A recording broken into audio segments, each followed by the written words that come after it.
Su símbolo, una calavera.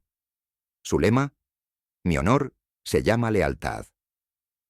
Fueron el círculo más íntimo y letal de Adolf Hitler, una orden de élite destinada a convertirse en la organización más poderosa y temida del Tercer Reich. Dos letras que llegaron a encarnar el terror del siglo XX, SS.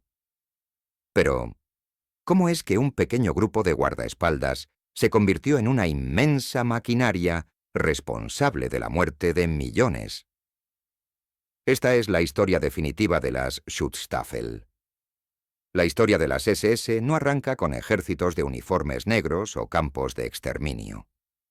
Comienza mucho antes, en las caóticas calles de Múnich durante los años 20. Alemania estaba de rodillas, humillada por la derrota en la Primera Guerra Mundial y asfixiada por el Tratado de Versalles. Era el caldo de cultivo perfecto para el extremismo, y en medio de todo, un agitador político llamado Adolf Hitler necesitaba protección. En 1923 se formó una unidad diminuta, la Stoßtruppe Adolf Hitler, tropa de choque Adolf Hitler.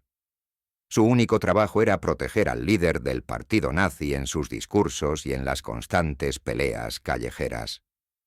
Pero después del fallido golpe de Estado de Múnich ese mismo año, el partido fue prohibido.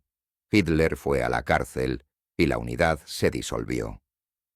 Al salir de prisión, Hitler había aprendido una lección. No podía confiar su seguridad a las indisciplinadas y enormes SA, las tropas de asalto del partido.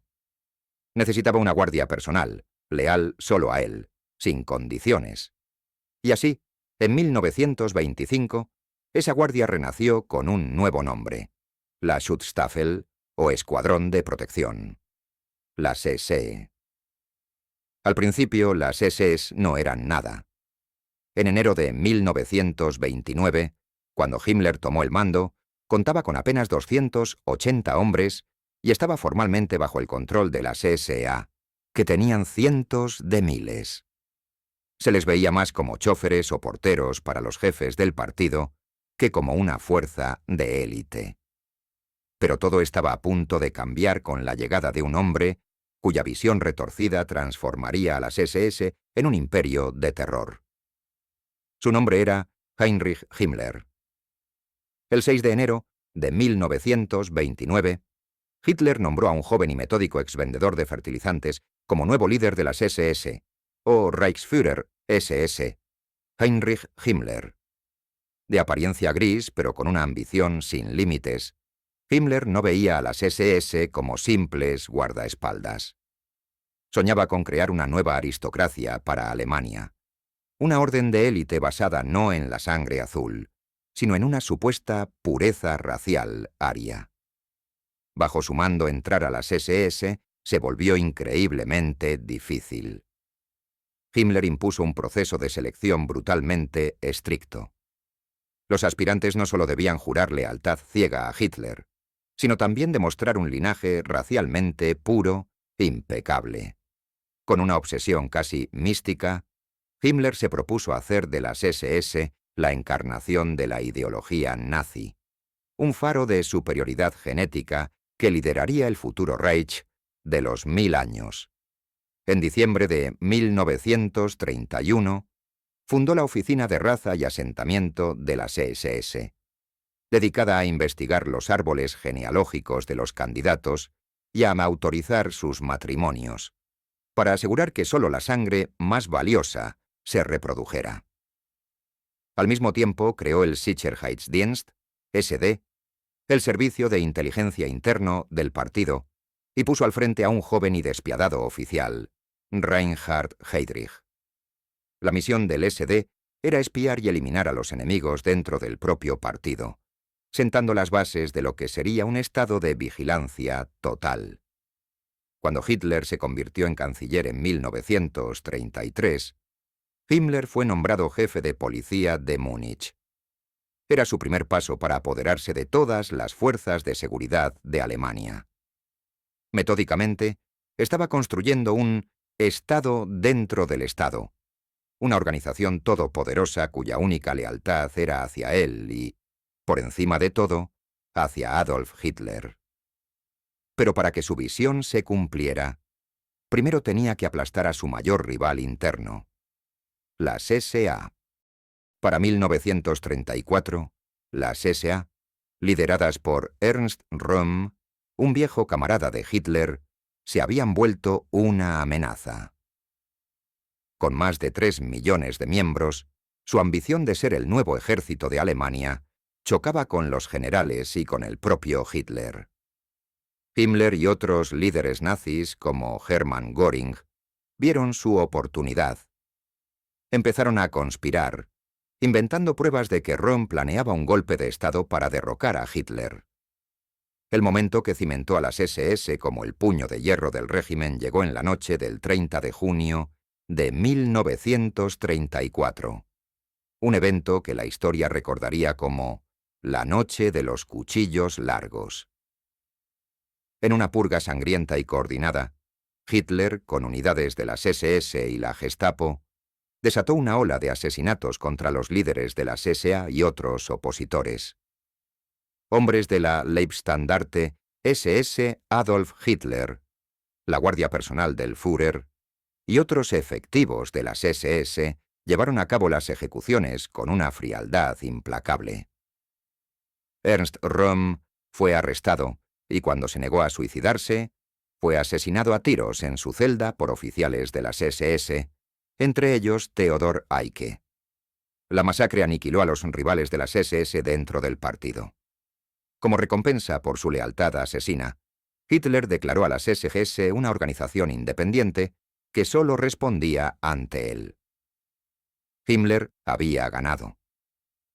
En los años siguientes, su poder creció exponencialmente, unificando bajo su mando todas las fuerzas policiales de Alemania, incluida la temida policía secreta, la Gestapo.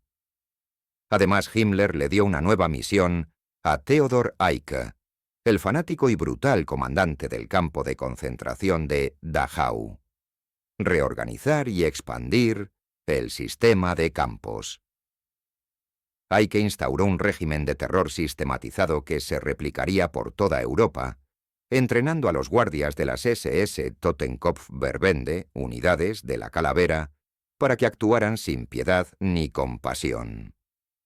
Para 1939, las SS habían pasado de ser una guardia pretoriana a ser la principal herramienta de represión del Reich, controlando la policía, la inteligencia y una red cada vez más grande de campos de concentración. Estaban listas para su siguiente y más aterradora fase. Con el estallido de la Segunda Guerra Mundial, el imperio de Himmler se partió en dos ramas principales, y ambas dejarían una cicatriz imborrable en la historia. La primera era su brazo militar, las Waffen-SS, SS armadas. Lo que empezó como un pequeño grupo de guardaespaldas se convirtió en un ejército paralelo a la Wehrmacht, el ejército regular. Las Waffen-SS eran divisiones de élite, fanáticamente adoctrinadas y famosas por su ferocidad en el combate. Unidades como la primera división Panzer, Leibstandarte, la segunda Das Reich y la tercera Totenkopf se ganaron una reputación temible en el campo de batalla, pero también se hicieron tristemente célebres por su brutalidad y sus incontables crímenes de guerra. Pero mientras las Waffen-SS luchaban en el frente, la otra rama, la Allgemeine SS, SS General, libraba una guerra mucho más siniestra. Tras la invasión de Polonia en 1939, y sobre todo de la Unión Soviética en 1941, las SS se convirtieron en el motor del Holocausto. Unidades especiales llamadas Einsatzgruppen, o grupos móviles de operaciones, seguían al ejército alemán en el frente oriental. Su misión era clara: el asesinato en masa de judíos, comunistas y cualquiera considerado indeseable. Estos escuadrones de la muerte, compuestos por miembros de las SS, el SD y la policía, perpetraron fusilamientos masivos a una escala aterradora. En lugares como Babi Yar, A las afueras de Kiev, más de 33.000 judíos fueron asesinados en solo 2 días. Los Einsatzgruppen, a menudo con ayuda de colaboradores locales, fueron responsables de la muerte de más de 1,5 millones de personas, en lo que se considera el primer capítulo de la solución final. El 20 de enero de 1942, Reinhard Heydrich convocó una reunión en una villa de Wannsee, en Berlín. Allí, con una frialdad burocrática escalofriante, se coordinó la logística para el exterminio de los 11 millones de judíos de Europa. Este plan, conocido con el eufemismo de la solución final a la cuestión judía, industrializó el genocidio. Las SS se encargaron de organizar las deportaciones desde todos los rincones de Europa hacia los campos de exterminio construidos en la Polonia ocupada. En campos como Auschwitz, Treblinka y Sobibor, las SS Totenkopf-Verbände supervisaban una maquinaria de muerte sin precedentes. Hombres, mujeres y niños eran asesinados sistemáticamente en cámaras de gas.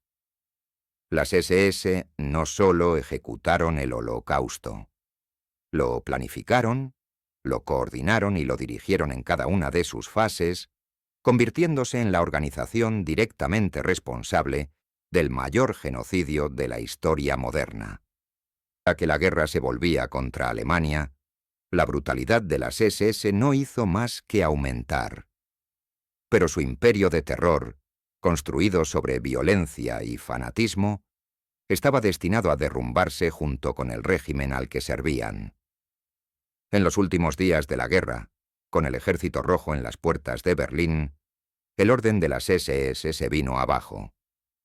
Su líder, Heinrich Himmler, el hombre que se veía como arquitecto de un nuevo orden, intentó traicionar a Hitler negociando una paz por separado con los aliados.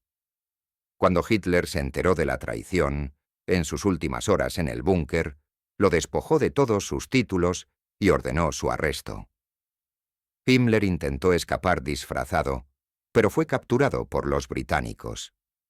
El 23 de mayo de 1945, antes de que pudieran interrogarlo, se suicidó mordiendo una cápsula de cianuro que tenía oculta.